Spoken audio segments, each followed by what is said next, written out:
welcome to Movies, Films, and Flicks. I am Mark Hoffmeyer, and joining me is a man who wishes he were the 14th warrior in the 13th warrior. It's Adam Hodgins. That has been my wish since 1999, that I could have been the 14th warrior. I mean, so would you have just snuck on the boat? Yeah, I think the way I get onto that that Norse boat is being weaker and feebler than the Arab guy. Yep. So I don't even register as not a threat, but even register as a person to those Norse guys. And so I'm just there by association. So I'm kind of like, remember the old She-Ra show? And there would be that little guy they would put in the background of one scene, and they're like, that was the game. Is during the episode you had to find him. It was like, Where's Waldo during the episode of She-Ra. Oh wow, that's what I would be in the 14th Warrior. I'd be like, where'd you see me today, kids? I was on the boat in this scene. Now, would you be angry if they're like, there's 13 of us, and you're like, well, they know I'm here. Yeah, you can't be, if you're on that boat, you can't be angry. Yeah, because that movie is a wonder to behold. So to behold it from firsthand experience would even be better. They're even jovial. They're very jovial on that boat. They're literally washing their face in other men's snot, and they're happy about it. Like, they never argue. No. This movie taught me that Vikings don't argue. No, absolutely. Very, very much so. And I think Vikings get a bad rap. I don't think we celebrate Vikings enough. Like, aside from the DreamWorks Dragons franchise, do we really have a good Viking movie or like, of course we love 13th Warrior, but other than that, is there like a good classic Viking tale? Kirk Douglas in the 50s did Vikings. I used to like that one a lot. But they weren't really Vikings though. Dude, who's the guy, the $6 Million Man with the mustache? Oh, Steve Austin, yes. But it was Lee Majors. Lee Majors. He's in a movie called The Norseman, right. Filmed in black and white. They wanted to film it in Canada, but he wanted to film it in Florida. Makes sense. So they're riding boats around with palm trees in the background. They're all incredibly shaved. Lee Majors has a mustache that is immaculate, which means people on his boat are shaving his mustache. It's called The Norseman. With giant Viking swords. Yeah, I don't think people knew, like... Also, but we don't have a Shogun, like, you know what I mean? Yeah. Well, we have Vikings. I love that show. No, but that's like 2016 that kind of came out. I'm talking about I don't know. I think Vikings get a bad rap. I took a bunch of grade 8 kids on a field trip to the Ottawa Museum of Canadian History. And in Canada, we're very proud of our Aboriginal people being the First Nations, we call them, because they're the first to settle here. But so we're going on this tour, and the tour guide says, and there was one little display of a boat and a sword and a toque and a sweater. And she goes, this is, because the Vikings were actually the first to settle in Canada for the whaling, but then they went home and we don't really consider them to be the first to settle here. Oh. So like our country denies Vikings that right. It's like there's Columbus Day, but it should be Viking Day. Right. We should be really just wielding swords and like armored hats here in Canada, but we don't. Wow, you just kind of there's like an asterisk by them, like they didn't stay. Yeah, no, they were here, but then they went back to Viking land. Well, you can't keep Vikings down. No, but I did get her very angry at me because the rest of the tour I kept asking questions about Vikings. Who'd win in a fight, a First Nations warrior or a Viking servant? And things like that didn't go over well. You shook her to her core, didn't you? I did. I really kind of... Because on those tours, you have your spiel. And sometimes when you get your spiel interrupted, it's hard to get back to it. You don't know where to go. It's over, man. That's why I never have spiels. I just kind of let it flow. I let it go. You got to know what you're saying and not just read the script. I'm much like the Vikings. I just kind of get in a boat and attack whatever coastal village is close to me. Right. But speaking of not going over well, this movie in 1999, huge flop. They just dumped it in the theaters. No promo, no nothing. Nothing. And so I think I might have mentioned this before, but my mom and I often go to the movies together, still to this day. We're very excited about Creed 2. That's going to be our one this year. Oh, my gosh. But this was the one that we went in 1999. This is one of the ones we went and saw together. I went with my mom as well. Oh, see, look at this. And we were, I'm 36, so I went with her when I was 17. I wasn't that cool teenager. I was like, I'm going to go with my mom, the 13th Warrior. I'm 37. I was in exactly the same situation. But again, Zorro had just came out. So Banderas and Desperado was one of my favorite movies. Oh man, that was 94. Yeah. And so Antonio Banderas was like, he was, I was okay by him. And movies like Robin Hood and like these kind of historical, legendary kind of movies were really in my wheelhouse. And so this just really ticked all my boxes. Like I love this movie, but again, it's tough. More so in 2018 when you love a movie than read the internet and you're like, well, maybe I was wrong. Like maybe I don't love that movie. But no, I thought this was great when I saw it, but nobody loved it. I read an review by Ebert today, and he was hating on it. And I think this movie just had I mean, I can't speak for everyone, and there are some uneven moments in this, and you can feel some of the reshoots in the film with the added little relationship thing. And then they kill that. There's like a weird side plot about some prince that they just drop. They didn't need that. Yes. But that was added. That was added later on. And you know what's funny? I remember I was talking to my brother. He went and watched it because he was at college at the time. He's like, "Why'd they kill that big guy? He'd have been helpful." And I was like, that makes sense. Like, why did that? But yeah, Ebert didn't like. I think they were just establishing how badass that guy was, though. Like he toyed with him. Yeah, that dude was huge. Oh no, the little guy was awesome. Yeah, he was a badass. Yeah. No, he was their secret weapon. And I think it was like, you guys are Vikings, but we are the 13 warriors. Like, don't confuse those two things here for just a second. Listen, we get that you're tough, you're good with a sword, but we're, like you said, we're the 13 warriors. Yeah, no, we're the big deal. And maybe we'll consider the 14th warrior, but probably not. We might get there. Yeah, that's right. So, but he's on the boat. You know what I think about this movie is it seemed to have a lot of bad buzz. A lot of the reviews that I was reading from 99, they're like, this was filmed 2 years ago and it sat on the shelf with reshoots and they just dumped it in the theaters. That's what, not like that. I don't know whose voice that was, but they. No, I love this review character you have. I think we should explore this more. You know, I don't even want to consider this movie because they just dumped it in theaters and it's been delayed. Like, I think that was what people did. I think they went into it with a negative vibe, and I think that happened with John Carpenter and a few other movies that were delayed or had budget problems. Whenever there's a movie that has a lot of budget, Lone Ranger. So I really like John Carter's a serviceable movie. It's fun, but Lone Ranger had a ton of bad buzz about it. People hated it, but it's a visually inventive and weird and fun movie. I like Lone Ranger. John Carter's one of my favorite movies. Yeah, see, and you know how much bad buzz it has? I love that movie. I wrote an article about it, like just about how. And this is years and years ago, about how just the press kind of buried it before it came out. And you know what's funny? I worked that following pilot, and my role was to run in on handcuff James Purefoy and take him out of a room. Mm-hmm. And if you see the following pilot, just go to the end, you'll see me in it. And during the scenes, I was talking to Purefoy. I'm like, hey man, what happened to Carter? I love that movie. He's like, everyone loved it. He's like, we all thought great things. I was going to have a big role in the sequel. And then he's just like, bad buzz. People didn't like it. This negativity. Yeah, and I think too, I think one of the producers wanted to, because lots of those guys like Favreau and all like, even Defoe who was in there, they all like loved the Princess of Mars books, right? Like they were all huge John Carter fans. And so they were all very cool with the idea of keeping everything secret. Like, don't let the people see what the Tharks look like. Don't let. And so there was no toys, there was no posters, there was no Disney machine behind it. Yeah. And then again, the Disney formula of nobody wants to go to Mars and no one cares about princesses that are boys. So they're calling it a Princess of Mars. They scrapped that title and called it John Carter, what does that mean? Is it a lawyer? Is it a stand-up comedian? Sounds like a sequel to The Firm. Yeah, exactly. So, but again, I think if Disney's not behind something, no matter how good the movie is, they need that Disney machine. And I think this is what happened in 13th Warrior. There was no hype for it whatsoever. Yeah, and I really think that it was just bad buzz. But what I love most about this movie is, so I was reading a lot of this there's not much behind the scenes talk of this film. So I did as much digging as I could. And, we found out director John McTiernan, who also did Die Hard and Predator, he took a plane out by himself. You probably read this, and flew around. They were going to go to Norway, but he's like, they cut all the trees down. It looks barren. It looks soft.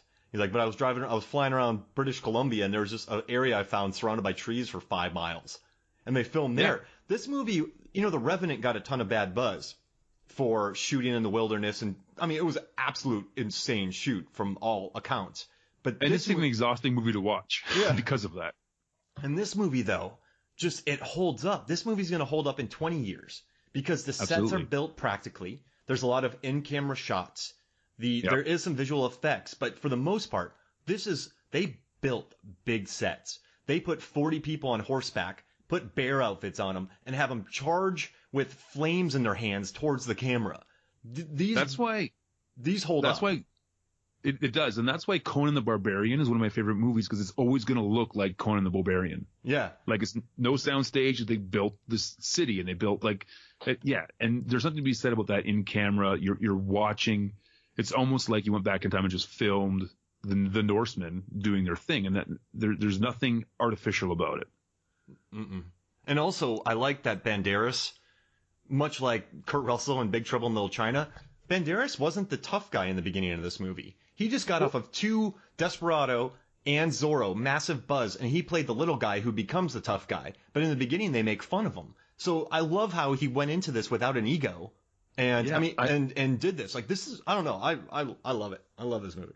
I think that I don't even consider Banderas the hero of this movie. I think he's the narrator of this movie. Yeah. And he's actually telling the story of the 13 Warriors and of Beowulf. Yeah. And I think we see it through his eyes, because I can relate to Banderas. I've been the small guy before. I've never been the alpha, like, the big Norseman is.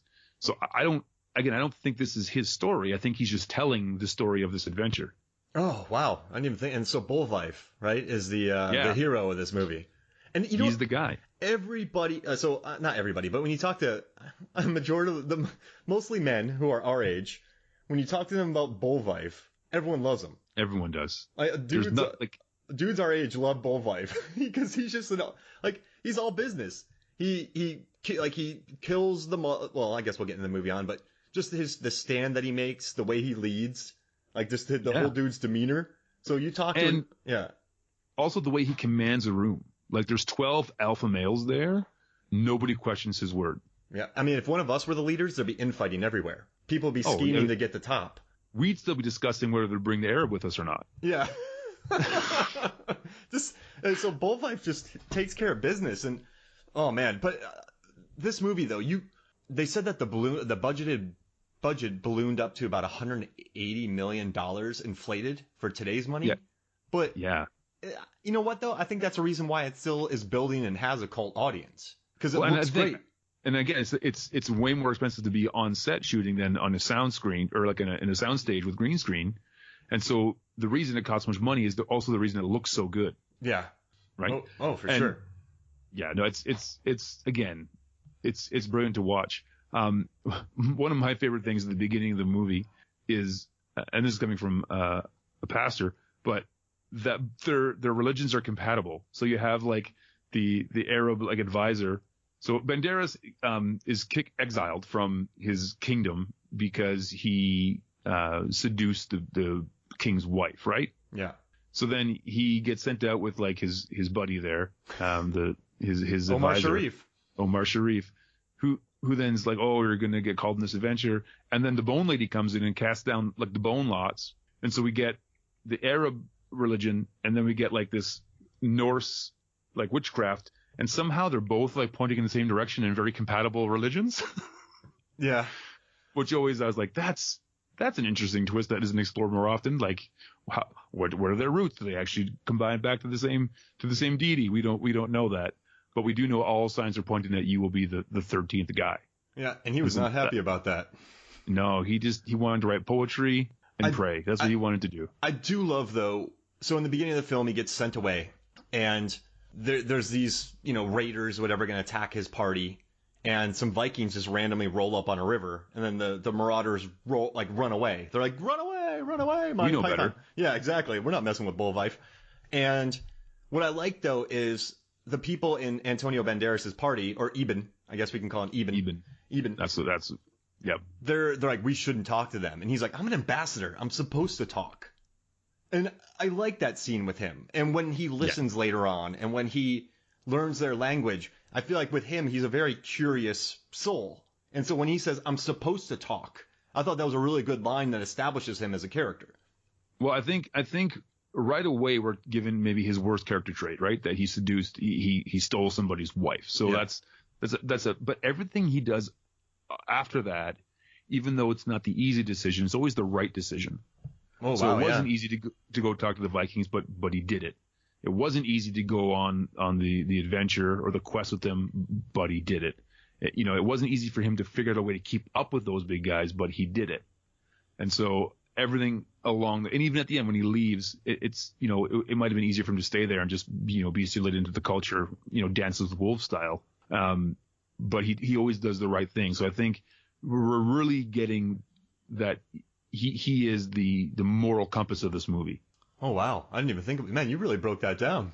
Oh, I love this movie. And I do want to say, though, when he first walks into the Vikings, they're having a funeral. But I hate, in movies, medieval parties or Viking parties. So you have Lord of the Rings, you have all these. Whenever you walk into a bar, there's always people laughing really loud, slamming stuff down, eating a big thing of meat, and everyone's patting each other on the back like they just said the greatest joke ever. I want to say this to you, too. It's medieval parties, Viking parties, and Klingon parties. Oh, really? Klingons just roll like that, too? Klingons, it's just a Viking party, man. Everyone is laughing. Am I that cynical? It's weird. No. There's I just hate and remember in Lord of the Rings when he's kind of seeing things or he's kind of being weird Frodo, and the people he was in always that weird Frodo. And then all those people in the I don't know, the place where Stryker, the prancing pony, Aragorn, yeah. They're all just laughing, and I just can't stand it. I hate it. No, and this may be, I don't know if this will be a popular statement or not. I can't stand those Lord of the Rings movies. Really? Oh, they're so long. Oh, I love them. Dude, every other year I probably watch all of them. With The Hobbit and the other ones, director's cuts. Really? Yeah. I'm standing in awe of you. I've tried. So both Lord of the Rings and Harry Potter, I've tried to get into those series. I just keep falling asleep. Oh man, I love them. I can't do it. When I was working in a theater when I was 19. Let's see. No. That was 2001. So yeah, I was 19, and I would close the theater. So yeah. I don't know why, but they always had Lord of the Rings starting at the same time as the last movie. That was about an hour and 45 minutes. So I'd get the entire theater cleared out, lock the doors, and then I'd just go watch the ending of Fellowship of the Ring for the last hour for probably 30 times because that movie was in the theater forever. So I just love that movie, and I love Sean Bean in that movie. I love the human element. I just think as filmmaking, it was amazing. I do love Sean Bean, and we're going to get into a deep cut Sean Bean movie a little later on in the podcast. Oh, really? Oh, I love it. Oh, a deep Sean. Okay, good. I'm looking forward to this. All right, so they sit down, and you know what I like? There's this boat that comes up with some people from, I don't know where, Viking land, and they sit in the mist to make sure that people see them so they're not a creature. I thought that was a pretty interesting idea. There was some really cool subtleties, and I think that speaks to the Michael Crichton writing of this whole thing. Right, is that there's these. He definitely did his research because this was a thing where he was at a lecture, right, and then someone said Beowulf was a boring story that no one would care about anymore. So he took that as a challenge to I'm going to write an interesting Beowulf Viking story, and you're going to love it. And so he wrote Eaters of the Dead. Eaters of the Dead. And so he wrote that in response to that. So I think these are some of the intricacies that he would look up, and whereas I think John McTiernan. It would be where's the next action beat? Where's the next action beat? So I think some of that flow we get that is maybe pacing a little bit differently than a normal action movie is the Michael Crichton influence. And I think that's why audience didn't digest it as well as a regular John McTiernan movie. Did you watch the interview with Vad Kulik, behind the scenes interview? So he said some pretty, what? Do you want me to get into it? The whole time, no, you do it, but I was going to say the whole time I was watching that, I was like, someone please cast this guy in a Dolph Lundgren biopic. Yeah, he stays felt, man. Yes, he does. I thought it was interesting how he said McTiernan told a very, what show not tell, but Crichton wrote a tell, just write a writer movie. And I really, as much as I love the finished product, but I think McTiernan's, maybe it was just too grim, maybe too silent, too war heavy. And I think I want to see that movie. No, there's definitely the party that wants to see when you love something, you want more of it. Oh, for sure. Whether it's it's a good cut or a bad cut, I want to see that cut of it. So one of my all-time favorite movies, hands down, is Billy Jack. Are you aware of Billy Jack? What's Billy Jack? So Billy Jack is the most successful independent film of all time. It was the first white guy to ever use karate in a movie. And it was like this very hippie-centered, I think it came out in 1971. And it was about like this half Native American, half white Vietnam War vet whose girlfriend ran a special school for pacifists. It was crazy. You have to watch it. It's fantastic. You would love it. But to make that movie, he first made a movie called Born Losers to finance Billy Jack, and then he made The Return of Billy Jack, and then he made Billy Jack Goes to Washington. And so the three other ones aren't great. However, after that, he made The Return of Billy Jack, or Billy Jack Strikes Again, and he made half that movie and the funding got cut. So there's a half Billy Jack movie out there somewhere that I haven't seen, and oh my goodness, what I wouldn't give to see it. Oh my! And they were working on a movie called Ernest. They built a ship. Ernest is a pirate or something. Oh, Pirate my Ernest. Goodness. And they were filming it, and he tragically he passed away. But they had a ship built and everything. They were filming an Ernest movie about him being a pirate. Right? Isn't that incredible? Don't you just need to see that? Yeah, give me 13 minutes of it.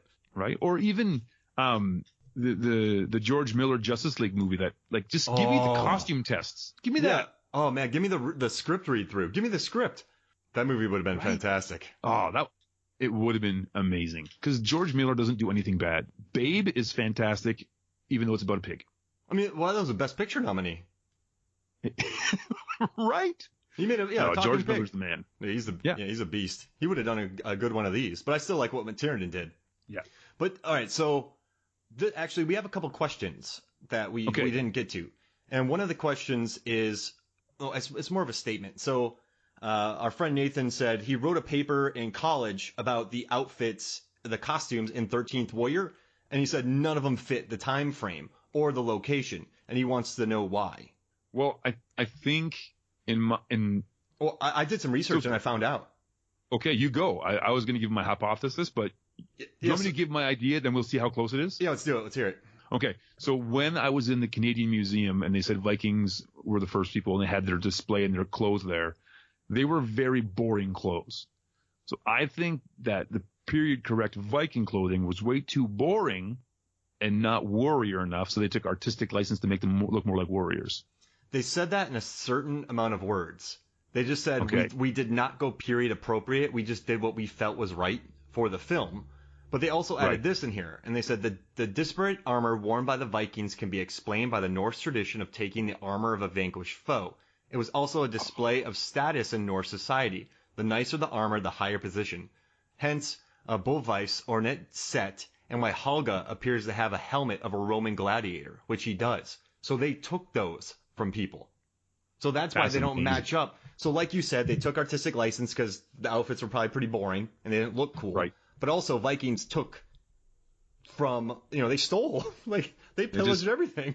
Yeah, they were just scavengers. Yeah, and so they had more ornate with higher things, or they took from that. That's why the guy had if you see in the movie, he does have a Roman gladiator helmet.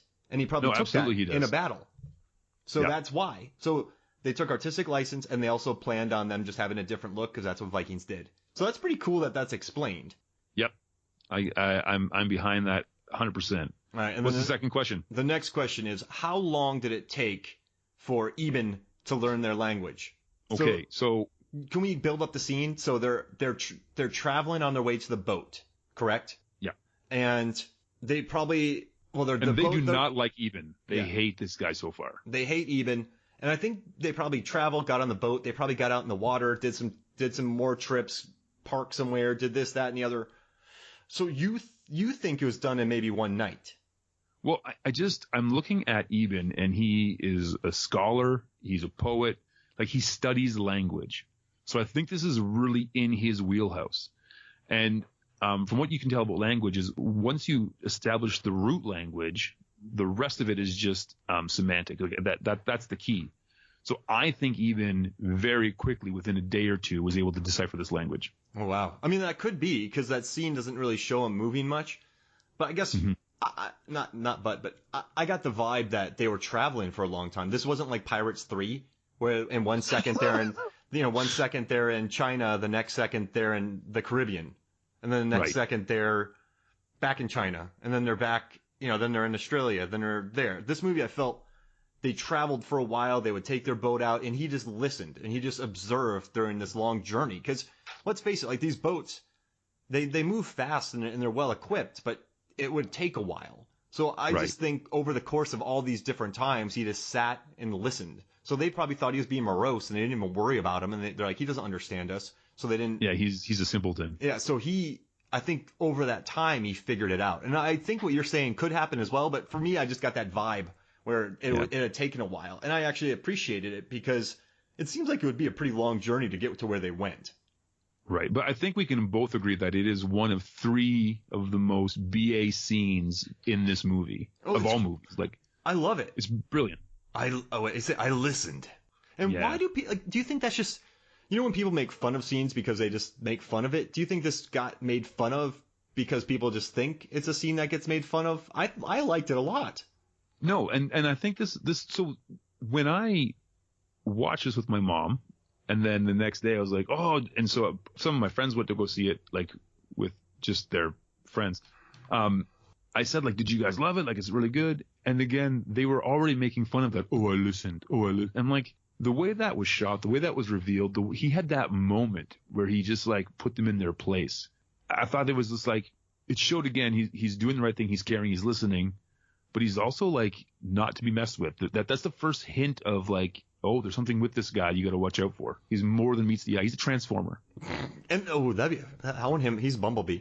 So but I also like as a narrative choice. Remember in that movie Valkyrie when it starts, he's writing in German, and then it slowly transitions to English. Hunt for Red October does the same thing. Yeah, so I mean, so like that's a good choice. It kind of lets the audience know, we know, but this is what we're gonna do.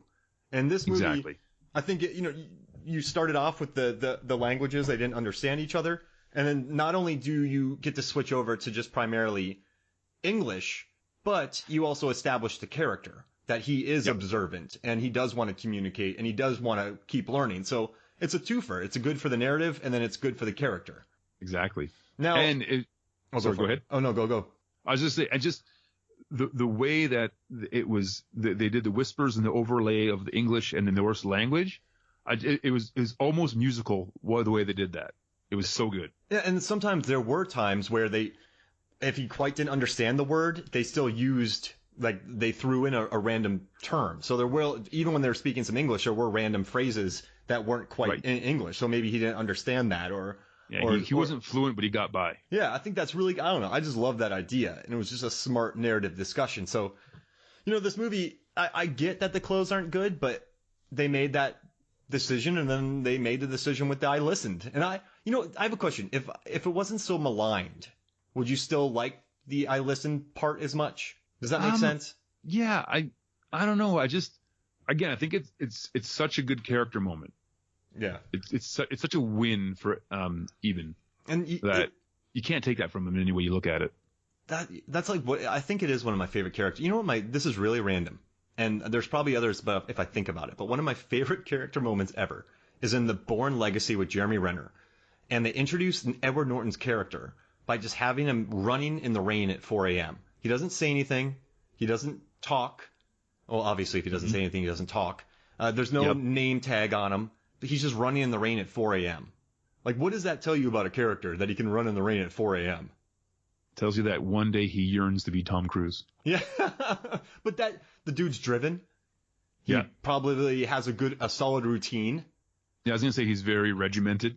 Yeah, and so just watching a guy run in the rain at 4 a.m. tells you everything you need to know about him. And so I know he says I listened, but that also really builds the character well as far as Banderas goes. Yep.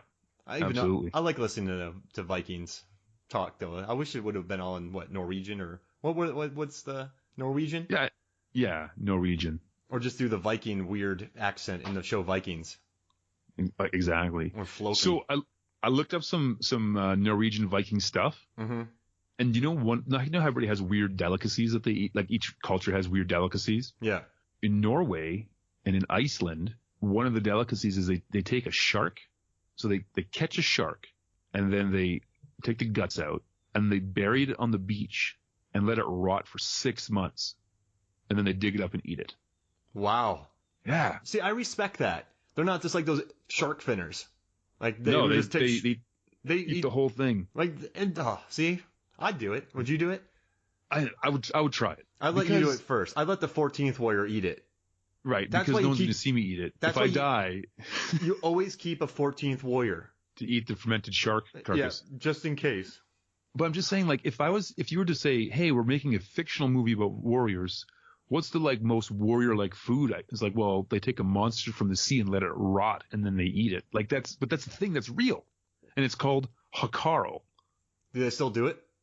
No, you can go there now and buy some. Do they sell it at IKEA? Even though it's Swedish? I don't think so. I don't think the Swedes can handle fermented shark meat.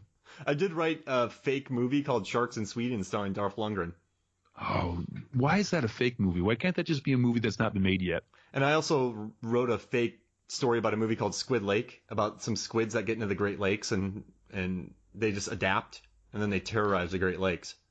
Did you see that? This is a way bunny trail, but did you see that video that came up last week of the guy kayaking in Australia? No. What happened? And then there's these seals around there and they don't like them, so they're like splashing them and stuff. And this seal swims into the ocean and then jumps out and throws an octopus at a guy's face. Oh, I did see that. And I'm just like, how crazy is that in a world we live in where a seal doesn't like you so much he throws an octopus at your face? I mean, couldn't the seal just dive at him? I think a seal is more threatening than an octopus, but it's just so insulting. Yeah, and especially if the octopus latches onto you. Yeah, I think it stuck to his boat for a minute or two. Very confused octopus. Yeah, no. But anyways, Vikings are crazy, and they eat sharks. That they buried in the beach? They buried in the beach. Now, I want to tell you something really cool. I found a quote from Peter Menzies Jr. You probably read this. He was a director of photography on this film. And he wrote, "This is an epic film, and we wanted to get that scope on a wider screen, so we shot it with an anamorphic ratio," which I think really helps with the main attack in the middle portion of the film. Says Menzies, referring to the wider lens format used to photograph a horizontally extended image. So, Spielberg shrunk it down to 1.85 to make the T-Rex look bigger. They use widescreen to make everything just look grander, Vast. I guess, yeah. And so we did mount the camera onto modern vehicles and Steadicams, and we use planes as well for some photography. Yet the audience still needs to be involved in the action and to move with the story. So we did a great deal of handheld work, which gave it that very involving third-person sort of feel. And you can get that in that movie. And I think one of the best, I'm telling you, I've already mentioned it, but one of my favorite shots of the last, 25 years is watching the Wendells. Yep. Yeah, watching them charge in a row on their horses into that kind of fort. I mean, that's like much better than the charge of Braveheart. Yeah, for sure. But if you think about it, they put 40 people on horses at night with fire, and they just shot them rampaging through. That's a practical, expensive, and awesome shot. In costumes that definitely hindered their vision. Yeah, I mean, this shooting that shot, it looks awesome, but that was tons of mud, huge undertaking to get them all reset. But that's the thing. Doing it once isn't the magic trick. The magic trick is doing it 5 times and editing it together. Yeah, and also, yeah, you're right. That's a lot. So, and then I guess we'll talk to a shot in a little bit. So they get to the place. They find out that this king there is under attack. His house is terribly undefended. There's no one there. Let's see what happens. And then that's when they say it's the fireworm, right? Yeah, the fireworm. And then they're like, yeah, there's no dragon. And I guess the creatures kind of find out that they're there. You think that they're just bear creatures, something like that. And no. Sorry guys. So they go out looking at this house. They see that these people have been eaten, correct? All the 13th warriors. But then what I love the most is when they're leaving, one of the scouts is like, look to the right, look to the left, look behind. No, he doesn't say look, but behind us, by the ridgeline, by the rocks. He knows every single thing that's looking at him right then and there. And then Banderas goes to look at him, and he's like, don't look at him. Come on, man. Like, what are you, a rookie? But I just love that scene because it shows that they're everywhere, but it also shows that the guy knows. And he's known for some time. And that just makes them the baddest dudes. And I love that moment. So when you were explaining that scene to me, which I've seen a number of times, and I agree with you, it's a moment. So imagine these guys, these warriors who survived this movie, their next adventure is a predator comes down because of their superior fighting skills. He wants them as his trophy. They'd kill the predator. The predator's a wimp. I know, but McTiernan directing that movie? Oh my gosh. Would the predator use his stupid heat-seeking cannon on him? I think he would try, but these guys would somehow know, and they cover themselves in mud because they're all covered in mud anyways. Don't you think that's cheating, though? So you can become invisible, and you have a laser cannon on your shoulder. Yeah, no, predators are pretty cheap fighters. You know what's funny? That's what really kept me from really loving Predator. Because I was like, this guy's cheating. I think I was like 12. Right? And I was like, this guy's dumb. And I felt bad for all the guys getting killed. I'm like, why don't you, like, I was hoping that we could see the scene where he fights Billy on the tree. But he probably cheated there too. Yeah, no, he's definitely, they have overhyped the Predator's skills because he just has lots of toys. Like, remember in AVP? I can't believe we're talking about that movie. But where they didn't have their guns and they were getting their butts whooped? Yeah, they were getting handled. Right? Wimps. So by baby aliens. So what I love here is they know they're watching, and so that means that the creatures, the Wendells are gonna come attack and see what they're all about. So they go to the king's house, and the 13 warriors sleep in a circle, sleep in quotation marks, but they're fake sleeping. And I love that scene. I'm like, why are they sleeping? Then when I saw at 99 that they were pretend snoring, I was like, this is amazing. But I love how they film the first battle with a lot of very silhouette shots. They're kind of in the shadows. They don't give away the reveal yet. Yeah, and it's primal. There's a scene where one of the bear creatures, or whatever you think they are, the Wendells, are coming at Banderas, and the way that they fight, like the way that they swing the swords, it looked real to me. So I just loved, and then there's the silhouettes. I love the shadows that they use. You still kept them a mystery, and that was just a very smart way to not only establish that the Vikings are tough dudes, but then these things are not to be messed with, and they take heads and they take other bodies. And I also like that at the end of the battle, the Vikings were huffing and puffing. They were tired. They were brought to their limit. This scene makes me feel the same way that playing paintball when you're like getting fired at and you don't know where the bullets are coming from. It's that same visceral feeling. Yeah, like just man, I've played paintball a couple times. And I just get shellacked. No, it's as a youth pastor, I play paintball way more than any person should who's not a professional paintball player, and it's unnerving. But this opening battle scene, they have this shot of they're just following a decapitated head out a door. Like, it's a very quick, smart battle scene to establish that. And so I don't know. I thought that was a very smart decision to make before the really big battle. I wonder if the perfect version of this movie is a combination, knowing ahead of time that Michael Crichton is going to direct all the like dramatic and conversational scenes, and McTiernan will direct just the action scenes. See, I just want to just let McTiernan do it. Let McTiernan do it, because when has that ever worked well when you have these two people kind of doing that? I mean, I know there are co-directors like the Coen brothers and stuff. But and the Russos, but that's a team going in, not a team that's forced to do it. Yeah, I just think that would have been too different. I mean, McTiernan had the chops to make this movie. Absolutely. I just think this is at the apex of Crichton's power. Mm-hmm. And the thing is, Crichton's not a filmmaker. And I think he knows what audiences want. Well, no, he directed Westworld, didn't he? Yeah, when you say at the height of his power, this is after Congo, right? Yeah, but Congo was a big hit. That made money. Oh. How did that make money and this one didn't? How? I don't know. That was an event. So I lived in a small town, and when we first got our big theater, like, we didn't have a nice theater. We just had like the little ones. And when our first big theater got built up, on the opening day, I went and watched Congo. Wow. And I was like, this is not good. But the theater was packed. I watched that a couple months ago, and I forgot Bruce Campbell was in it. Yeah, that was a big deal because I remembered that. I'm like, Bruce Campbell's in it? I got to see this. Yeah. Yeah, that was his big break. But that was his biggest role. So I mean, I guess he had Jurassic Park, he had Congo. I think he had some power there. I just don't know why. It just seemed like there was a lot of.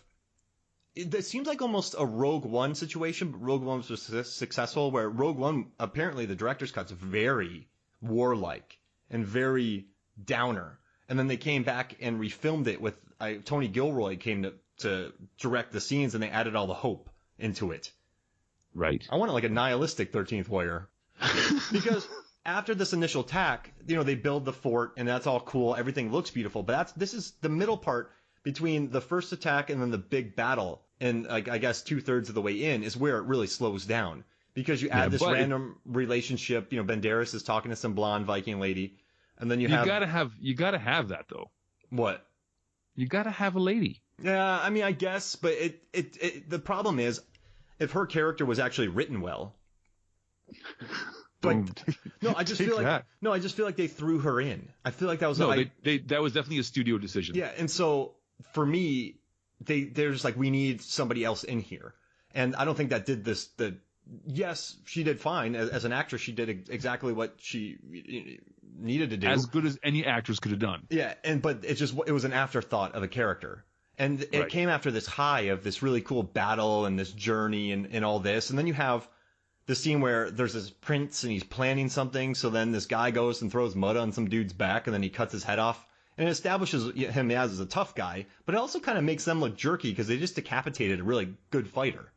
But here's the question. Was he a good fighter if he got decapitated? I mean, would you want to have him on your side during a battle? Yeah, I would. But that's also the point in time where Eben grinds his sword down. Oh, yeah, I love that scene. You give him a sword and he makes a knife. Yeah, I think that's like the quintessentially agreed upon. Oh, that was the one good scene in that movie. Yeah, and then he comes and he just smashes the he starts making the stakes really good, and they still make fun of him. Yeah, he starts doing like ninja moves and stuff. I wonder if Knight's Tale kind of copied this a little bit, because they make fun of the horse, and the horse jumps over a guy, and then everyone laughs, and they're like, this horse is great. And then they make fun of his sword, then he does a great job with the sword. Remember in Knight's Tale where all the knights are laughing at him with the little armor? Then he just jumps right on the horse?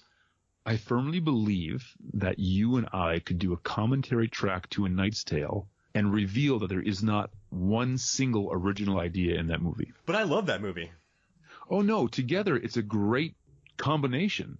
But I feel like it's this spoof movie that no one knows is a spoof movie. I mean, there's a lot of weird humor in it. Yeah, but I think every joke and every bit is taken from something else. And I don't like the extras in that movie at all.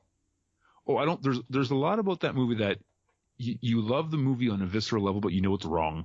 Medieval peasants. I hate medieval extra peasants. As fun as the soundtrack is, oh yeah, it doesn't make any sense. They got Bowie. You want to talk about costumes that are not period correct? Everything that princess wears. How is that lady the prince? Like, it doesn't even make any sense. But that's why I like it. It's like a weird modern take, even though it happens in the past. It's a hybrid movie. No, and someone explained to me one time, it's like, that's why it's not a knight's story, it's a knight's tale. Oh. Right? Man, that's like, I would give him a high five for saying that. It was a good moment. What, was that person really pleased with themselves? Did they do a victory lap? Sean did not do a victory lap, but I think he was pleased. He went home and he's just had a smile on his face when he went to bed that night. All right, so let's get into the big battle. So they fortify the entire place. Antonio Banderas goes out to give some guy food at the watchtower, but the guy's not there, and he sees the guy in a tree, and Banderas is like, hey, I look for you in the tower, and the guy's like, yeah, that's why I'm not there. That's another cool line. He's my favorite of all of them, except for Bolvife, the dude who can just see everything. But again, you see Banderas is doing the right thing, these honorable things, but he sees that these less educated men are definitely smarter than he is. Yeah, yeah, you're right. I mean, I love that line. You weren't in the watch show. Yeah, I know, because that's where everyone's looking for me at. Like, what a cool moment. Well, I think they used that same MacGuffin in like every third episode of Walking Dead. I haven't watched that since the beginning of season 3. Oh, it's pretty rough right now. All right, so all the creatures, the mist is forming, they come down, and it turns out the glowworm's just a bunch of dudes on horses with fire. With fire. And they they have an awesome attack on this fort. I mean, it's all like, but you know what though? The main thing about watching this again, some of these Vikings that are supposed to be the 13 warriors didn't do too well in this. No, I think you would have been okay having the 3 warriors. You know what I mean? Guy who sees, guy who fights duels, and big king. Like just those 3 guys, I think would have been a little more mobile. Maybe didn't need such a big boat. Yeah, that's really the warriors you need. Just a canoe. Yes. Yeah. So there's there's the archer Viking guy that just gets wiped out. He's a very slow archer. And then there's another guy that tries to get a random fire thing out and gets speared 40 times. That big dude did take about 8 different spears. That was cool. He was a damage sponge, absolutely. Yeah, but he was doing good. He was doing the best he could. So I would have taken him too. I'd have done the Warriors 4. Yeah. Yeah, but they can't all be heroes. But I was just a little surprised by that. And also, you know what's interesting? That guy during the documentary, Vlad, said he wishes on the boat they just would have given each person 20 seconds. Oh, hey, I'm a carpenter. Or, hey, I'm a shipbuilder. Or, I'm the rakish one. You know what movie did that well? Was the Clive Owen King Arthur movie. Oh, yeah, you know all those characters. I like Ray Winstone, Ray Stevenson, Ian Grufford, Joel Edgerton, Mads Mikkelsen, Hugh Dancy. They're both from Hannibal. Clive Owen. There you go. I'm naming most of these dudes. Yeah, but they established here's here's Lancelot and here's what are the other knights there? But they gave every one of them Hank a and moment. Steve and Joe. Galahad. Yeah, Galahad. Yep, and Versilitude. Versilitude. No, but so I mean, a lot of them were underwritten, but I never thought about that until actually watching it today. And maybe I thought about it because I watched that interview with Vlad, where he wishes they would have had more. And I think that was a problem with The Hobbit as well. Some of the dwarves don't really register as much. 13 Assassins, though, and 7 Samurai, and Magnificent Seven, the original, the remake of Seven, they do a great job establishing characters, for sure. Yeah. Like my favorite thing about the Magnificent Seven is that if you watch it, every time Yul Brynner and Steve McQueen are in a scene together, and Yul Brynner has a line, Steve McQueen does something. He'll take off his hat, he'll kick the dirt, he'll twirl his gun, and it was to get the attention off of Yul Brynner. I was going to say that same thing. It's amazing. And Yul Brynner got so pissed because he was they always kill him. Yeah, they always did something in the back. He was always flipping a gun. Or hey, wait, have you watched 13 Assassins? Yeah. Oh, do you love that movie? So much. Shinzemon. Oh. I know all those dudes in that movie. Oh, what a great villain too. All right, well, no, but it was great. So the battle happens.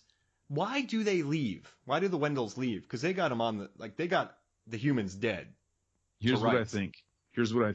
It's one thing for them to kill the room and leave the mystery or just but for those Vikings to go back and wake up the next day defeated and have to tell that story, I think it's psychological warfare. You think that these Neanderthal descendants are using psychological warfare? Absolutely. Wow. Absolutely. I think they know that, the story is more important. The story of them is more damaging than actually them. Like fear. Just having someone share that story. Yep. My mind is blown. That's what I firmly believe that. Oh man. How about this? Let's take a break. I need to recollect because that's a great point. And when we come back, we'll talk more 13th Warrior. Beautiful.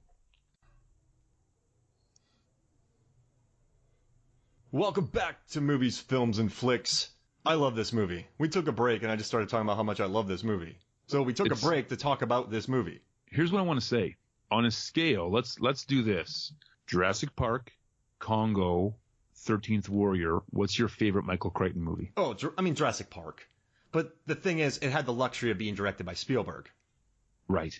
Imagine a Spielberg 13th Warrior. Oh, man. Oh. Well, oh goodness, that would be so amazing. Just, but I like McTiernan's though. No, and the thing is, I hope they never remake this movie. No, I hope not either. Because it's one of those things that's just perfect the way it is. And I guess you know what I kind of like about it. It does have these kind of weird ticks to it, but I like that when sometimes there's the worst movies to me are the bland ones. So Sorry to do this to you because I know you love Green Lantern. But Green I Lantern, love the character, not that movie. That movie, I sat through that movie, right? And I know this isn't really possible, but I didn't laugh, I didn't smile, I didn't smirk, I didn't sneer, I didn't dislike it, I didn't like it. I just sat through it with zero emotions. Does that make sense? You want to know why? No, it does, because nobody, from the director to the actors to anybody in that movie, ever took a risk. Yeah, it's just the most bland. And Martin Campbell did it. This dude's rebooted Bond twice. He did GoldenEye Right. and he did Casino Royale and he did Zorro. Oh, random fact. The director of Zorro, he was working with Antonio Banderas again, Martin Campbell. They were doing the second Zorro movie. And Martin Campbell walked up to Antonio Banderas. He was like, dude, 13th Warrior, it's a thing online now. And Banderas is like, what? He's like, trust me. He's like, people are going to love this film in the future. And then Banderas is like, yeah, man, this has become a beloved film online. So I thought because it is so good. Martin Campbell called it. Yep. But he did do Green Lantern. But this movie has its quirks, and I love that about it. I like the personality to it. Yeah, but again, these people that made this movie, from every actor to the director, they made a choice and they committed to it. Mm-hmm. And that's what good storytelling and good acting is just making a choice and committing. They went to the middle of nowhere, British Columbia, and just built forts and acted like Vikings for 6 months. It's amazing. Right? Well, it's like if you look at Billy Bob Thornton in Sling Blade, right? That's not a safe choice to make. He made a decision. He made a decision and he stuck to it, and it's, I think, his best role. You know what's interesting? I just watched Steven Soderbergh's Unsane recently, and he chose to shoot that on an iPhone. And that's a bold choice. I can do this choice. And in the beginning, it's a little jarring. It kind of looks muddy. It looks like an iPhone. Yeah, but you get into it. And then once you're absorbed into it, you don't even notice it anymore because that's the world. So I love when they make bold choices and just do it, like 148%. I know that's not a absolutely percent. But yeah, so do you want to get into the cave sequence in this movie? Yes. So this is the scene that bothers me the most, and it's because I'm claustrophobic and this is done so well. Oh, so do you not like The Descent? I don't like The Descent. That's my favorite horror movie of the 21st century. But yeah, so I actually wrote that down. What did I write? The cave system looks really real. I'm like, they really built a heck of a set in this place. And genuinely looked like it would be difficult to film in there. They did a lot of handheld work. Like they just got right in the action. But I have a question though. So they get to the bottom, they kind of wipe out these guys. They have very lax security, but I don't think they think anyone's going to attack them, so they would have lax security. Right. I would suppose. But at the end, so when they get down to the bottom, they find the queen, and Bullwife squares off against the queen. There's a scene where she dunks her big, sharp fingernail into some poison, but she has a massive bowl of it. Why does she just have a thing of poison that can murder people right in front of her? And who brings this to her? So we never really got to explore too much about who the mother was, but we do know that there's two different interpretations of the mother between Crichton and McTiernan, right? Yeah. And so in this world where myth exists and doesn't exist, so like it wasn't a glowworm, but the bone lady at the beginning predictions were right. You come down to say, was that witch lady, was the mother actually a human, or was she something different, or what was going on there? So I think that whether she was actually something more than a human or not, I think she believed she thought she was more. Oh, for sure. And so for a person in that mental state, having a bowl of poison is not an awkward thing at all. I hate it. That's like saying it's a Knight's Tale and not a Knight's Story. Can you just explain it? I was going to have some fun with it. I'm like, what is she doing with all this poison? Sorry, I got real on you there. Yeah, I mean, you sold it right there. I could see it. She's just kind of make it. Does she make it? Where does she get this point? Snakes? I want to say she excretes it. From the snakes? From somewhere. From something? But I think it's a cocktail of spider snake and poison pufferfish. Oh my god! So her people are going out and getting well. I guess they did live by the Thunder Cliffs. They did. But I do like that. I remember when I was sitting in the theater, 17 years old, and when I saw Bullwife get slashed by her and then he decapitates her, I was like, no, he's dead. I was so depressed about that. I was not happy that Bullwife was going to eat it. Right. And then I do like how what's up? I was thinking the Hollywood story would be that because of his learned upbringing, that Ebed was going to save him. Yeah. But no, he just dies. Everyone's like, yeah, he's just dying.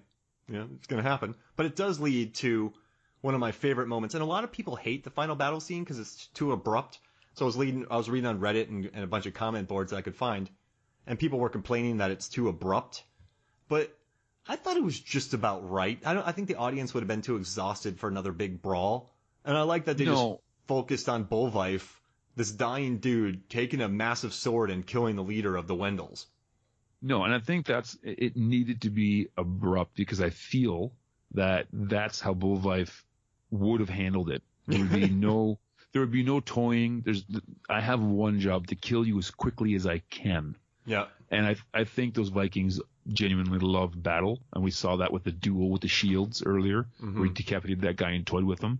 But I think when you know your time is limited and your strength is wavering, you want to make every motion count. And I think that's why it was such an abrupt change in fighting style. And I do like that the Wendell leader did charge headlong into battle. He was no punk. Yeah.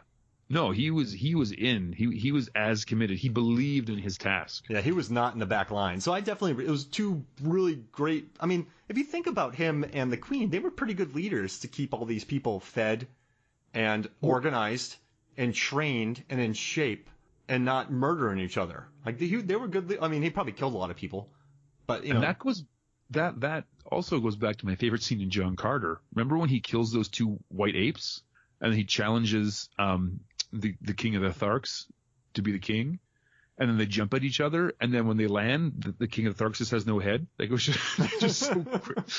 Like, I was like, we don't want to waste time here. And I think both sides thought that, we need to get this done. Yeah, so they just and then a really cool day battle scene, and also it leads to the speech they make.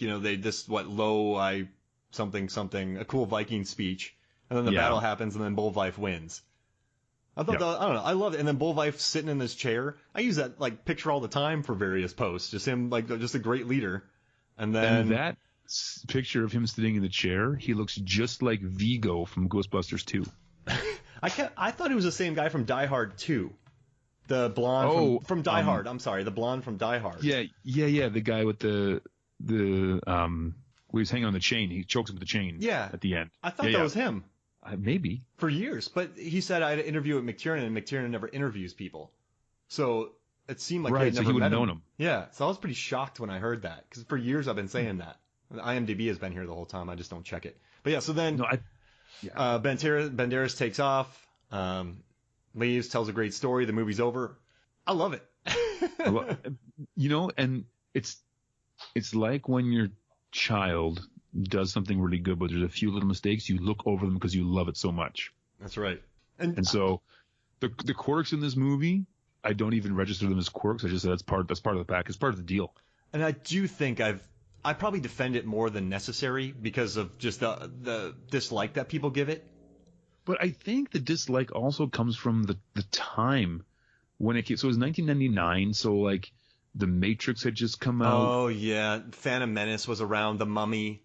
This was like a throwback R-rated. This was the time of the very beginning of the CG dominated action film, and this was a jarringly sometimes disturbing movie to watch because it was so in your face and real. It wasn't shiny, and this is the era of the shiny action movie.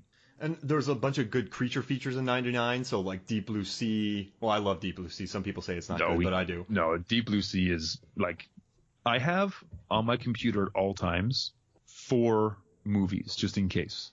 Really? They are Deep Blue Sea, The Beastmaster, Coal Miner's Daughter. Oh wow! And The Room. Yeah. The Room. The Room, because every now and then you run into somebody who doesn't know what The Room is, and you just throw The Room on and you're good to go for hours. Oh hi, Mark. So, hi, Mark. You know what? I don't know why, but I have this movie in every conceivable way you can own it. I remember I was in Korea, and it's out there you can just download whatever you want, but I bought it on iTunes. I don't even know I didn't even watch movies on iTunes, but I was like, I'm going to buy 13th Warrior on iTunes. And I think I bought it again on Vudu. I have every disc that you could possibly. I don't know why, but I just buy everything. This is like my Evil Dead, where people buy every copy of Evil Dead imaginable. Yeah. For me, I get every 13th Warrior. For me, it's Planet of the Apes. I have every conceivable edition of Planet of the Apes. Nice, and Deep Blue Sea too. I have the original. The Deep Blue Sea is the first DVD I ever bought.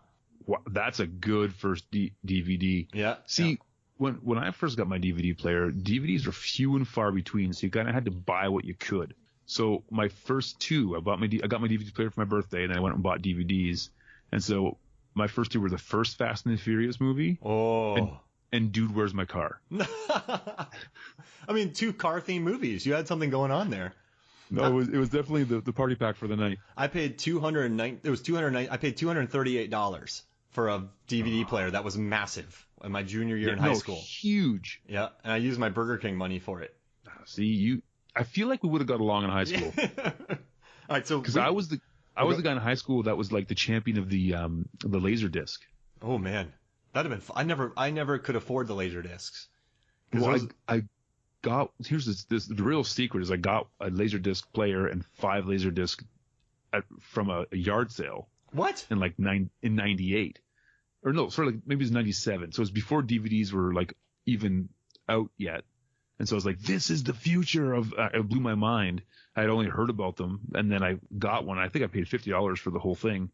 And it was like Blade Runner. Whoa. And yeah, no, it was good stuff. It was Blade Runner, Alien. What were the other? There was one that was like a Hitchcock movie. Whoever bought these were awesome. Whoever sold this Laserdisc is a cool person. It is a cool person. So shout out to that guy, wherever he is. But I was like, you guys and your VHS, it's Laserdisc is the future. So I like rebelled against DVDs for a little while. And I finally got on board with Fast and the Furious and Dude, Where's My Car? Do you own Roadhouse on Laserdisc? No, but I do own it on DVD twice. Yep, me too. I have the VHS, the DVD, and the Blu-ray. Well, I had the DVD, then I had to get the DVD that had the Kevin Smith commentary. Yes, that's why I bought it. I bought it for the Kevin Smith commentary. That's and all awesome. he does is make Chuck Norris jokes. All right, so here's the deal.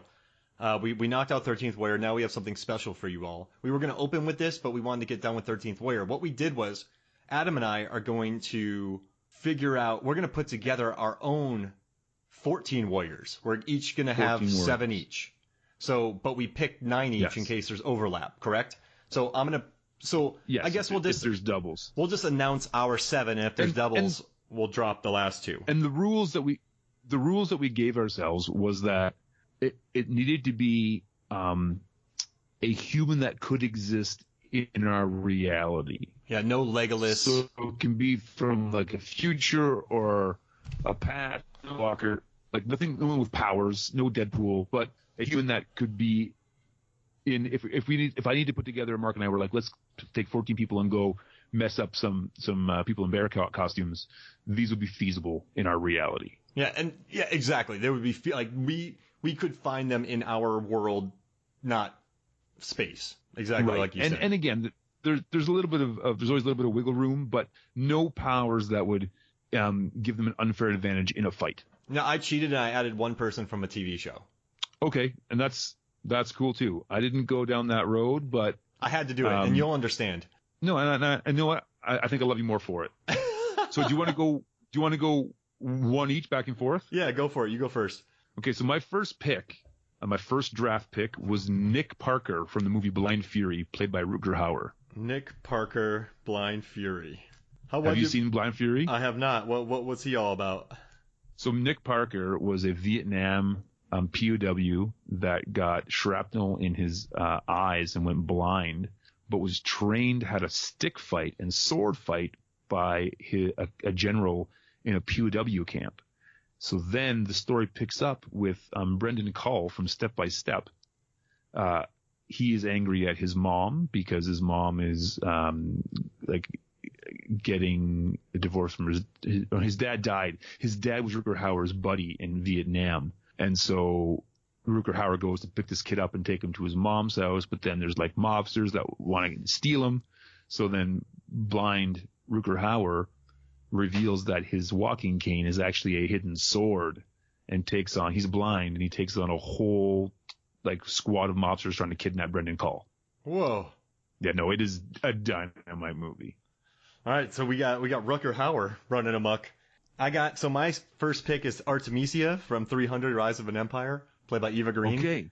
Cuz very good. She just chews the scenery and just enjoys every second that she's on screen and just owns it. And she's also like decapitates a dude and then kisses him.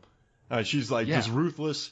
If she's on your squad, you probably are going to be afraid of her. But in combat, like she led her army of people called immortals. She led an army of people, an elite, like she runs in front of them.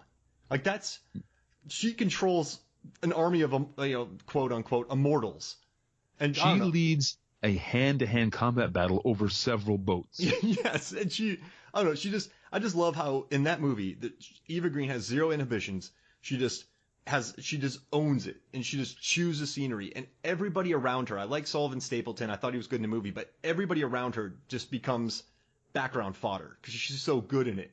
Oh no, it's her stage in that movie, 100%. Yeah, so I got Artemisia. Who's your second pick? Okay, so my second pick, and I will be okay if you contest this one, but I picked John Rambo from Rambo 4, wielding just his homemade sword knife. That's the one in the 2000s, right? Yeah. I mean, I'm with it. Because he forges it himself, and I think every good sword movie has a forging scene, and it's bigger than an average knife should be, and he does cut a guy in half with it. Yeah. All right. I just think a John Rambo on my team is always a good idea. I love it. So no weapons. Oh, he could have a bow and arrow too. He could, but I think he's at his best when he just has his knife sword. So I could imagine him running next to Artemisia. No, I'm already in my head, and Rutger Hauer is like in the Blind Fury movie. You gotta watch it, Mark. But he always plays like the bumbling Mr. Magoo blind man until he pulls his sword out. So I'm picturing these two like charging the battle, and he's like bumbling beside them, kind of like playing up to comedy. And he just surprises about 18 bear people, and they're like, "Oh my gosh!"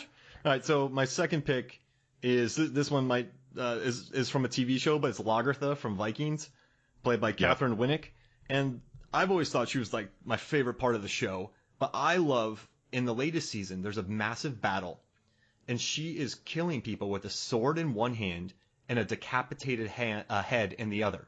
She's stabbing people, and then she's hitting them with a head. I love when people hit each other with body parts. I mean, actually, there's like between Artemisia and Lagertha, there's a bunch of decapitations going on here. But I don't know, I just think she's cool. I think she would add something different to it. I like her as a character, and I just want to see Lagertha in like a big movie that has $100 million budget hitting people with decapitate. If she took the bear head, she could do some damage with that. Yeah, I like that we're going down two separate paths here. I was scared that we were going to be thinking the same kind of logic, but I don't think we're going to have to get to our two extras. I think we're well apart here. My third pick is Cleric John Preston from Equilibrium. Oh. And that was my deep cut Sean Bean movie. Oh wow. So Christian Bale. He those sword fights in that movie were just second to none. You know what I love about that movie is no one in that film can challenge him. There's that scene where Taye Diggs is like, we're gonna battle till the death, and then he just wipes him out. Like nothing. The closest he comes to getting defeat is a small amount of blood on his collar at the end. Yeah. He just wipes I love it. Oh man, he would kill a lot of bear people. He would. So that's my third pick was Cleric John Preston. If y'all haven't watched Equilibrium, you should definitely do it because Sean Bean's in it, and Christian Bale just wipes people out. And they drive around in Dodge Shadows. Really? That's the police cars, like 93 Dodge Shadows. My first car was a 94 Shadow. There you go. You could be a policeman in Equilibrium. Oh my goodness. All right, so my next pick is Shinzemon from 13 Assassins. Nice. I knew that. You talked about that earlier. I'm like, oh, that's one of his picks. Because I think he would be the leader. And he brought together these really random 13 guys, totally different. They all trusted him blindly. They didn't question anything he did. He led every single battle. He was there at the end. He was just the best dude. Everybody here, like everybody would just be like, all right, Shinzemon's a leader. They wouldn't even have to have a vote. Like, do we need a vote? No. So I think he's the Bullwife of the group. I was going to say, because Bullwife is very much that. Like, no one, you don't discuss that because it's just a known fact. Yeah. So dude, if y'all haven't seen 13 Assassins, it's by Takashi Miike, and there's tons of blood and gore and violence. And also then watch Blade of the Immortal. There's more blood and violence in that as well. So watch those two, and a lot of limbs get hacked. All right, who's your next pick? My next pick is Robert Roy McGregor from Rob Roy, played by Liam Neeson. Just because he grabs Tim Roth's sword at the end and cleaves the man in half. Yes, I was about to say that. I was like, let me guess. I think that's one of the more iconic sword fights of all time. And that's not hyperbole. No. And it's because Tim Roth was a better swordsman, but Rob Roy was a better man. And he catches a sword. Yeah. And he calls him in the beginning. He says, I'll take the claymore. And then Tim Roth is like, oh, you're using your big... And he's all tired. And he just plays him like a fool and cuts him right in half. And he catches a sword. Yeah. And I think that's the most rewarding kill that I've seen in a movie in a long time, because Tim Roth is scum in that movie. Yeah, he's super trash. And just seeing him cleaved in half is beyond rewarding. Well, have you noticed the pattern here? We have when Christian Bale kills Taye Diggs is such a turd. And then Rob Roy, when he kills Tim Roth, he's such a turd. And then you have Shinzei when John Man. Rambo kills all of Burma. They're a bunch of turds. All right. This next pick you may think is a joke. It's kind of jokey, but it's also very serious. And it's Farmer from In the Name of the King, Jason Statham. There's no joking there. There is no joking there. Because the movie's horrible, and it features the worst sword fight of all time between Michael Madsen and Meatloaf. Like, they're both sweating after one sword swing. But in this movie, Statham destroys, I think, 57 people. Just running around, jumping on heads, slashing people. When his sword fight goes, he just runs. And he's like fluid. And let's not forget that the sequel of that stars our man Dolph. Yeah, and wearing a tiny scarf and just insulting people. The whole time. Yeah, he wears a little scarf. Yeah, and he insults people the entire movie. I almost added him, but I'm like, nah, I like scarves, but that was an unnecessary scarf. Okay, so my next one you might also think is a joke, but it's not. Dar from The Beastmaster, played by Mark Singer. I love it. I love me some Beastmaster. And he's with that sword, so good. He would just crush everybody? Yeah, it's I'm going to say the movie I watched the most in my childhood was The Beastmaster, and it's all I wanted to be for like just the... Yeah, no, I think Dar the Beastmaster just holds a special place in my heart. So even if he's not the greatest swordsman, he has a part in my team. I love it. Dar will crush it. My next one is kind of meta, but I'm doing Antonio Banderas from Zorro. So Zorro from Zorro. So I struggled with that. I had it written down a long time, and then I was like, it was too meta for me. But then I thought in this what we're talking about, I think that his style of sword fighting wouldn't be compatible with what we're going into. I think he would adapt. And you know what? You're not wrong. He would definitely adapt. And again, it was on my list and off my list about 4 times. I just want to have him in here. I love the character Zorro. I like Antonio Banderas. I want him to have more movies. I need to watch the first Zorro again, because remember that sword fight at the end between him and the Blondie dude? Yeah. That was a great sword fight.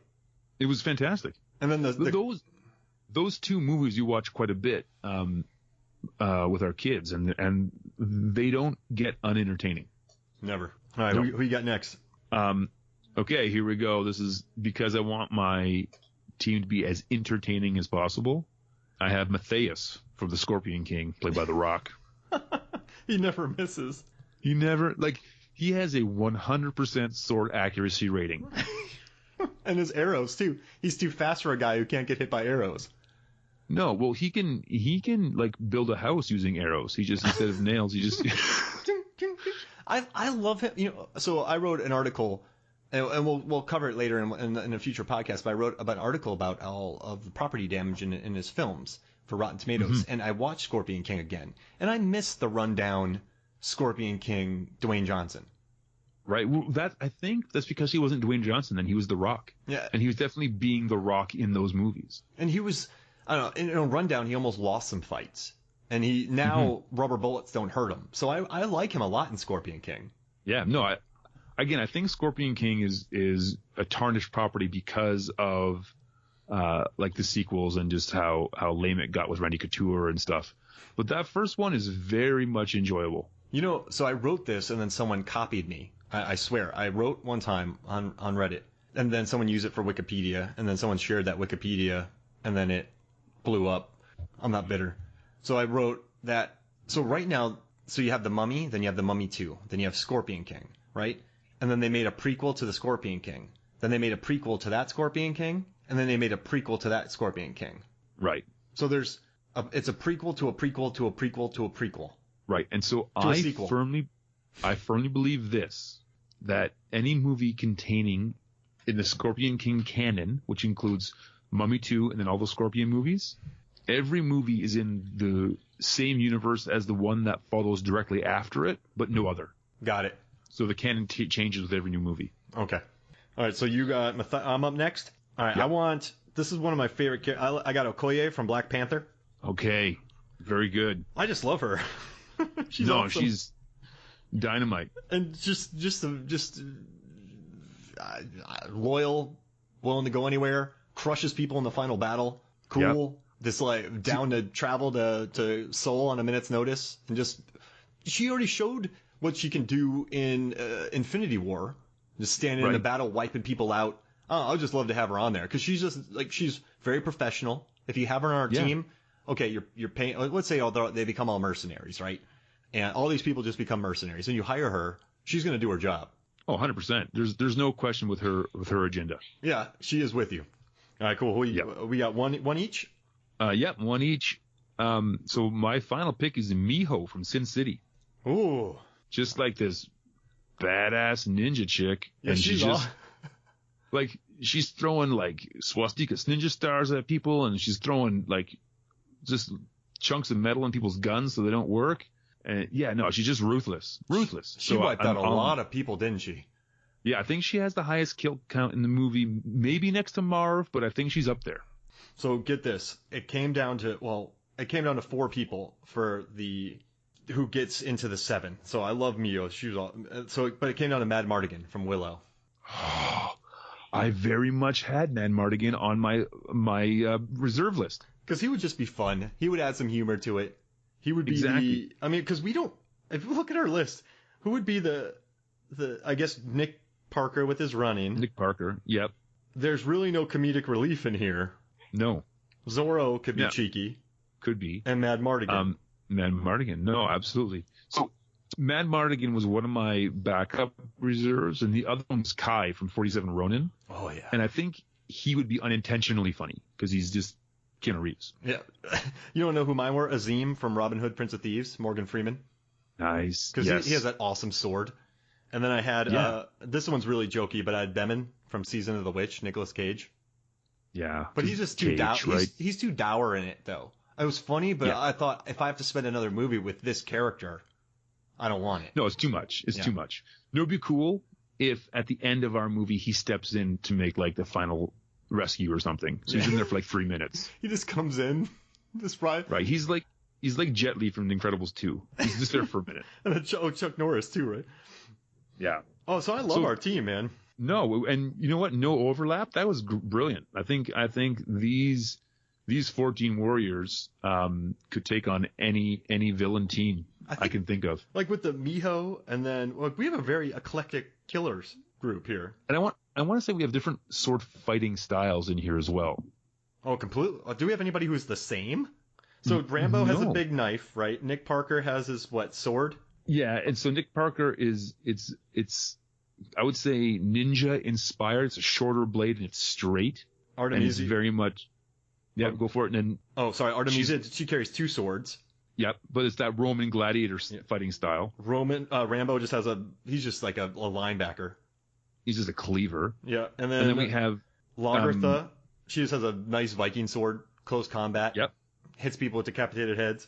Then John Preston from Equilibrium has his what did they had the gun kata was their gun style, but they had a sword fighting style of their own as well. And then Shinzeimon's just a traditional kind of samurai-esque. Right. And then we have Rob Roy, who I think has 2. I think he's got the Scottish traditional fighting style and also the do what it takes to cut people in half fighting style. And Statham's just the great white shark. He's just always moving. Nothing pretty, but he's not going to stop. Right. And the Beastmaster Dar, he is like every 90s video game. He's a side-scrolling slasher. And then we kind of have a fencer in Zorro. Oh, yeah. He's doing the parries and the thrusts. And then with Matthias, it's kind of this hybrid Middle Eastern, Egyptian kind of martial arts brute strength thing going on. It's WWE, but he's very fluid for a big man. He's not. There's nothing clunky. He's like water, man. He just flows. And Okoye has her staff, so that's a different weapon in there altogether, just crushing folks with. Right. Then we have Miho, who just her body is the weapon, her sword is the accessory. Ooh, and then Mad Mardigan's just a maniac, swinging at anything. Nothing's pretty about Mad Mardigan. Cracking jokes. I think Mad Mardigan might not even need to take his sword out because the rest of the team's doing it, and he's just cracking wise and stealing stuff off people. You know, in Big Trouble in Little China, when Kurt Russell throws his knife, he accidentally throws his knife to the side, and then Wang just beats up everybody. Then he jumps back into the battle, and everyone's already knocked out. That'll be Mad Mardigan. Yes, exactly. Those are the Val Kilmer moments. Hey, well, this was a lot of fun. Do you want to tell people what we're going to be doing probably next month? So next month we're going to be doing one of my closet favorites. It's a movie called Steel Dawn, and it's essentially the Patrick Swayze version of Mad Max. In those years when Mad Max, everybody was making these post-apocalyptic films, Patrick Swayze made one called Steel Dawn, and I didn't put him on my Sword Fighters list because I want you to see the movie first before we talk about it. I'm excited. So we'll probably record that end of October, beginning of November. So be on the lookout for that movie. And I just want to say thank you for listening. Thank you for the questions. Also, if you have a chance, go to Movies, Films, and Flicks on iTunes. Rate, review, subscribe. We are now on TuneIn, which is Amazon's podcast system. So if you have an Alexa, is that what they call them? An Alexa for yes, Amazon? I believe so. We can stream right through that, and you could do it on others, but we are in TuneIn, which is Amazon's, and I'm working on getting into Spotify. So our podcast is going to be everywhere. So right now, blowing up. Yeah, that's right. We're going to be everywhere. But tune in if you just want to kind of listen to it on your Alexa. We're also on.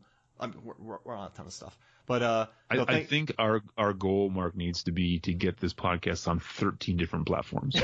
Well, you know what? All right, so I'll count it up, and then next time we get on, I'll say how many we're on. And very good. And we're currently still number one ranked on Ranker's Best Movie Podcast list. So which is awesome. Yeah, I mean, and the votes keep going up. And what's wild about the other podcasts, some of them have, maybe more votes than us, but they have a lot more downvotes. So that means that we don't have many haters on our podcast. We're the pure blood vampire of the movie podcast. We're not the Steven Dorff of Blade. We're the. I really wanted to put Blade on my team, but he's a vampire. He's a daywalker, so I couldn't. But yeah, those Blade movies are so rewarding to watch. I wanted Elektra from the Daredevil TV show, but she kind of has some powers, and I wanted Daniel Wu from Into the Badlands, but he kind of has some powers, so I left those out. I decided to kind of not pick those. But so 13. So I'll count them up, and the next time we pod, I'll let you know how many there are. And so the plan is to get to 13 different places you can listen to our podcast. So, hey, for me, Mark Hoffmeyer, and for Adam Hodgins, this is Movies, Films, and Flicks. We'll see you next week.